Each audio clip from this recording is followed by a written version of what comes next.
y hoy vamos a partir cuidando algo que está en nuestro, como es la voz.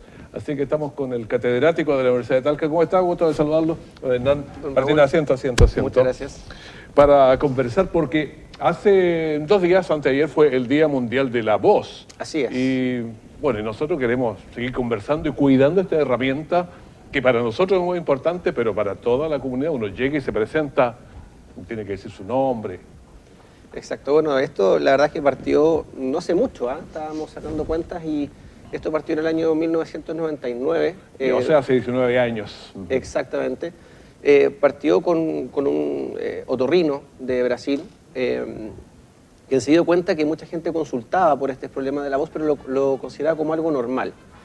Entonces él dijo, no, esto no tiene nada que ver con algo que sea típico, que la gente se vaya enfermando de la voz. Y así se anda apretando las cuerdas vocales. Claro, que cambia la calidad vocal y uno lo atribuye a diferentes cosas, el clima, o que salí por ahí, qué sé yo.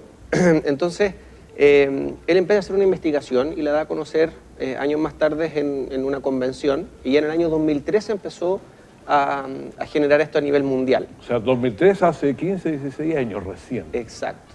Así que, bueno, esto está empezando. La verdad es que los cuidados de la voz, no mucha gente los conoce. De hecho, cuando uno conversa con personas en la calle, y uno le pregunta quiénes son los profesionales de la voz, siempre lo atribuyen a locutores, actores, etcétera. Pero están los profesores, toda a los profesores. Gente que tiene que hablar.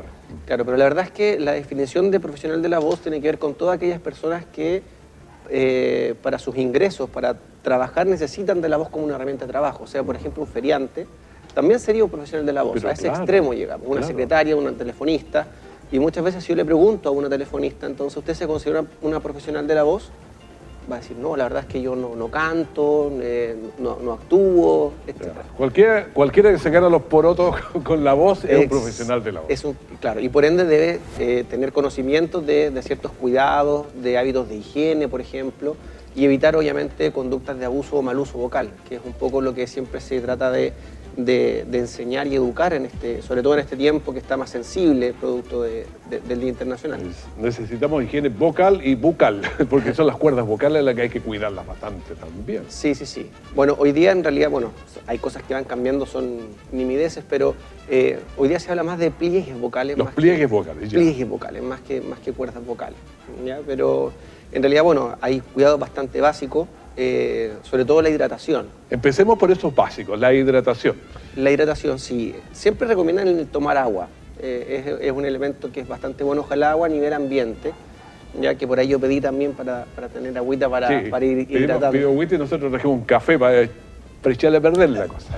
Bueno, de hecho, justamente el café, al ser un diurético, seca un poco los pliegues, entonces eso puede causar, no es muy recomendable a personas que usan mucho la voz que tengan el hábito de tomar mucho café. Generalmente el agua a nivel de una temperatura ambiente es lo ideal. Es lo ideal, tomarse alrededor muy caliente, muy frío, siempre es complicado, parece ser. Sí. La verdad es que siempre es mejor temperatura ambiente para no tener alguna complicación por estos cambios de temperatura. También los cambios de temperatura a veces producen alguna alteración a nivel laríngeo, hay que cuidarlo. El agua muy helada, por ejemplo, en verano uno toma agua del refrigerador, muy helado también. Sí, también puede causar ciertos conflictos. Sí. Siempre se recomienda, para efectos obviamente más, no sé si decirlo medicinales, pero de cuidados, el agua ambiente. Ahora, para refrescarse, evidentemente, uno claro, es otra cosa. Es otra cosa. Ya, tenemos entonces que hay que tener cuidado con el agua que bebemos, que no sea muy caliente ni muy fría, cuidado con los cafés, en fin, todo ese tipo de cosas. Ir balanceando, por lo menos. Sí, bueno, siempre los consejos es mantener una dieta también saludable, rica a veces, ¿cierto?, en vegetales, en frutas. La dieta también es muy importante en ese sentido. Evitar, justamente ahora que vienen los fríos, decir a las personas que están expuestas a calefacción, que cuiden el aire muy seco, idealmente tener siempre un ambiente un poco más, digamos, no con tanta calefacción. Evitar estos calefactores o estos aire acondicionados, por ejemplo, también en verano, porque al resecar el ambiente también produce un problema a nivel cordal. No, los ventiladores, yo los llamo los resfriadores, porque a mí me resfrían. No sé si yo me pongo esos vientos así en la cara y termino estornudando. Habitualmente prefiero aguantar el calorcito, ¿no? Sí, bueno, lo que siempre se sugiere un poco es andar, digo, evidentemente con una ropa cómoda y si en invierno, obviamente, por las capas que siempre aconsejan. Las famosas capas que están tan aconsejaditas, uno se va poniendo capa. Claro, exactamente. Y evitar estos cambios bruscos de temperatura también que afectan.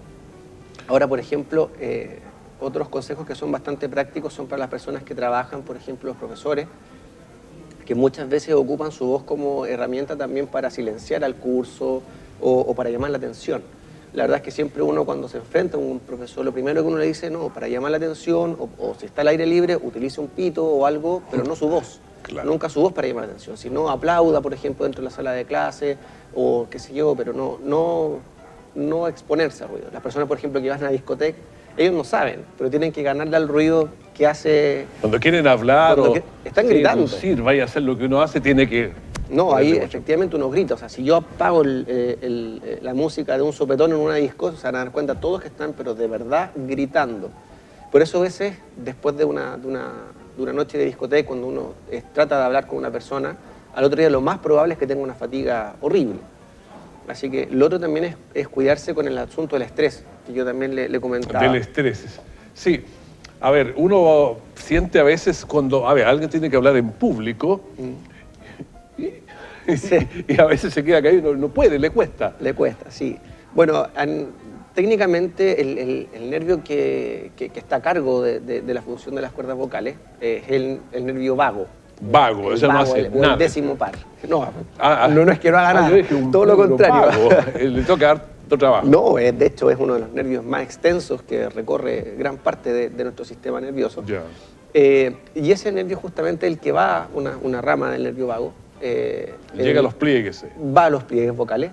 Y el nervio vago es el que regula todas las partes emotivas. De hecho, por ejemplo, los ataques de colon, que sé, cuando uno está como medio nervioso, todo eso, es justamente por este nervio que tiene que ver con eso. Entonces, como hay una rama de ese nervio vago que llega a los pliegues vocales, cuando tenemos algo muy estresante, por ejemplo, un terremoto, las personas que tienen miedo a los terremotos, o cualquier evento, generalmente pueden quedar sin voz. Como uno lo reporta como especialista dentro de la entrevista que uno hace, de la nada perdí la voz.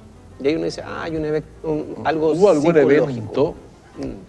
De hecho, a mí me pasó, cuando estaba en internado, nos pasó con una persona que trabajaba en el hospital donde estaba haciendo mi internado, y estaba con la voz, no podía la voz, y el profesor que estaba con nosotros le dijo, oye, ¿pero qué te pasó? Hoy día amanecía así. Y él me dijo, ya chiquillos, miran, y él nos explicó un poco más en detalle lo de la disfonía psicógena famosa. Psicógena, o sea, de los nervios, el vago lo traiciona. Claro, exacto. Y resulta que, bueno, la hizo pasar, la atendió en su tiempo libre, y claro, estaba con un sobreestrés familiar tremendo. Ahí ella, obviamente, pudo un poco desahogarse un poco con el profesor, contarles algunas dificultades, y poco a poco volvió el tema de su voz. O sea, una vez resuelto el conflicto, vuelve poco a poco el tema vocal. Ahora, el consejo práctico para toda persona es que si una dificultad vocal perdura por más de una semana, la consulta a un especialista tiene que ser inmediata. Ahora, al profesional fonoaudiólogo, por lo general, y debe ser así, debe venir de una derivación de otorrino para los cuidados de la voz. ¿Ya? El otorrino es quien hace la primera apreciación diagnóstica, ¿verdad? Hace las primeras tomas de datos, y él es quien deriva al profesional fonoaudiólogo, en este caso para la rehabilitación. Pero es muy importante saber el tema de diagnóstico porque de acuerdo a la impresión, obviamente, del doctor, es cómo se hace la rehabilitación. ¿Ya? O sea, diferentes diagnósticos nos orientan hacia diferentes terapias. ¿Ya? Entonces, es muy importante no ir a un fonoaudiólogo sin antes pasar por un especialista para hacer un diagnóstico. Generalmente hay técnicas de visualización de los pliegues vocales donde uno efectivamente ve si hay un problema orgánico, estos famosos pólipos, quistes, nódulos que pueden aparecer ahí. Uno va forzando la voz. Ahora, a ver, lo que ocurre con un profesor, que él tiene que ganarle a los 30, 40 niños y gritar todo el día, y eso cansa a cualquiera. Sí. Ahora, los locutores ha sido más fácil porque se ponen cerca del micrófono, distancia ideal, y no tienen para qué forzar la voz. Habla. Yo lo que sí veo, que antes era mucho, tratar de hablar, y ahí sí que cansa el asunto. Tratar de hablar con una voz distinta a la que uno tiene.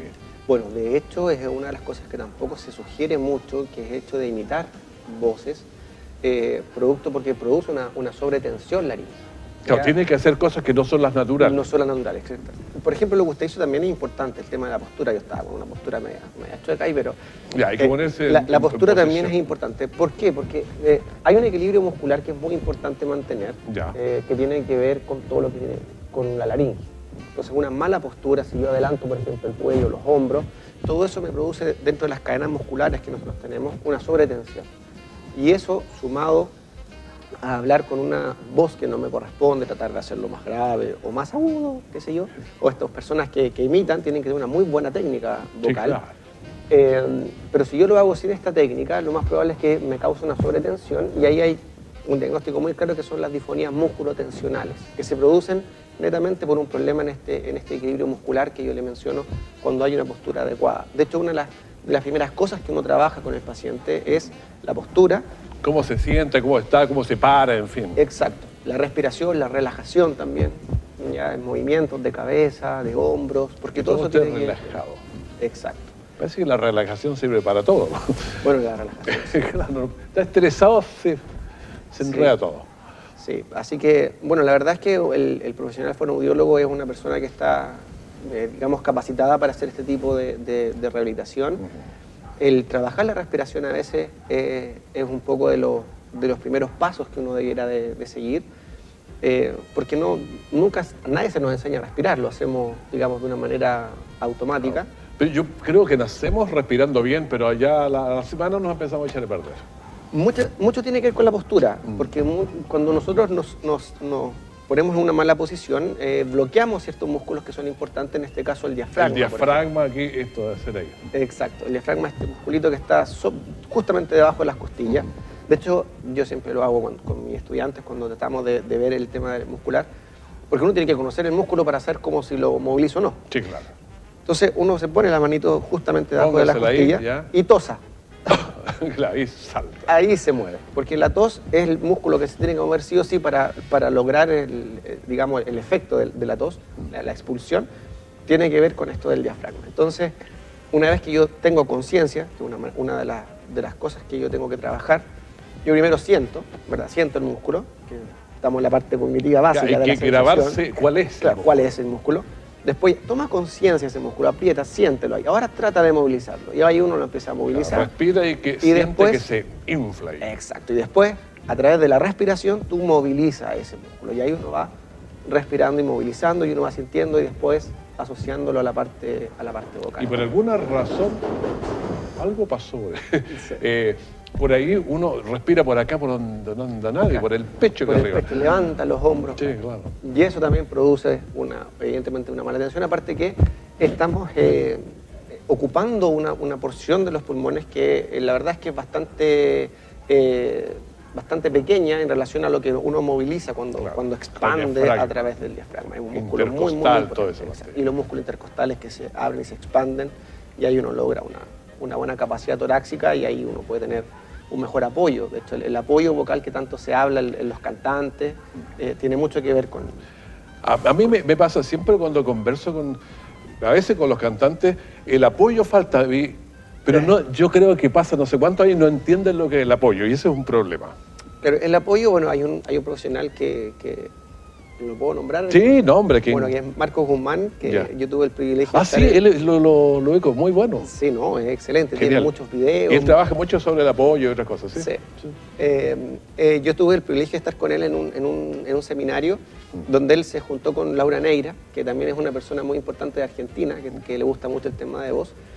Y a él le hizo mucho sentido un término que ella ocupó en ese seminario y que después lo usó en su charla, que era el famoso pedal. Para él el apoyo era como un pedal cuando uno quiere hacer un bombo, digamos, para que suene el bombo, el pedal que le da el empuje para que esta cosa funcione.